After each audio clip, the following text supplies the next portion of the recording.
So, me and Devin played, we were here too for another 2.5 hours. So, our play time is now about 9 hours on that game.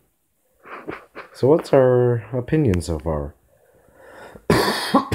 Well, game's interesting. The puzzles are easy now that we know what to do. Levers really easy to like find all over the place. So, getting the another way achievement with the actual ending, it's really easy. The only part that confuses us is some of the lore that's still being hidden throughout the game. Because when you do another way, one of your characters turns around and decides to go right back in the complex for some reason. And it's not really disclosed as to why, so we were a little confused. It's probably a sequel bait. So, the final big question, though, is it worth $10 for what it is? If you played the first one, the second one is just a harder version of the first one. If you want to play We Were Here, have a good time, a good experience, watch no YouTube videos of it whatsoever, go in blind and play the first one with your friends. It'll take you about 1 hour to complete as one side switch, 2 hours of gameplay right there. This one is just a more tediously long version of the first one. And there are a lot of bugs right now. We've found a lot of bugs where controller support isn't implemented well, such as in the chess game. We found a lot of times where the mouse just is too fast when activating a puzzle. I found a lot of things where like the sensitivity will cause something like double click and then absolutely everything will go to shit and your puzzle fails. I found some of the timers are a bit too tight or have a randomized number for some reason. It's honestly a little bullshit. So, the game's not perfect. The game still needs a lot of polishing. The soundtrack's really good. The in-game voice chat system is shit. Just use Skype. Skype or Discord. You honestly can't play with the in-game voice chat system that's already implemented. Both people need to be able to talk at the same time on open mic. Having a push-to-talk button in which only one player can be speaking at a time, it just limits the amount of information that can be passed, and the puzzles become virtually insolvable. That staircase puzzle, probably the hardest out of all of them, just because there's a timer, and that timer will kill you. Because when the staircase falls out from under you, you fall in lava, you just die instantly. You can't afford to waste time, and that's what it is. It's time wasting with the normal voice chat system. You have to use something else. I recommend make this really fun. Sorry, I'm sick right now.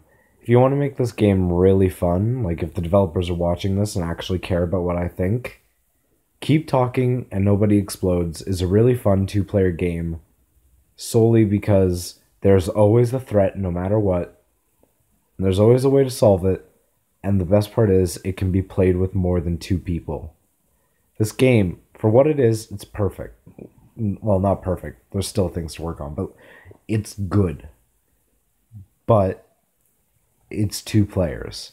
And I'm thinking a We Were Here challenge mode where like two players are playing, but not like both of those players are given like the bomb, and then you have an external team that has the manual, kind of like from Keep Talking Nobody Explodes.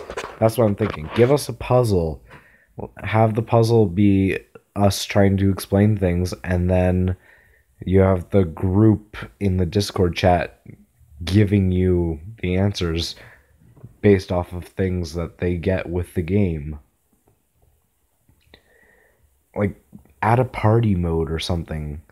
Something fun. Or hell, just add an endless mode and it's just puzzle after puzzle after puzzle. Because The campaign, you play the campaign over and over enough times, it gets boring and not fun. Because it's the same order of the puzzles, and a lot of the times the puzzles don't randomize very well. We get the same puzzles back to back over and over. It sucks quite a bit, actually.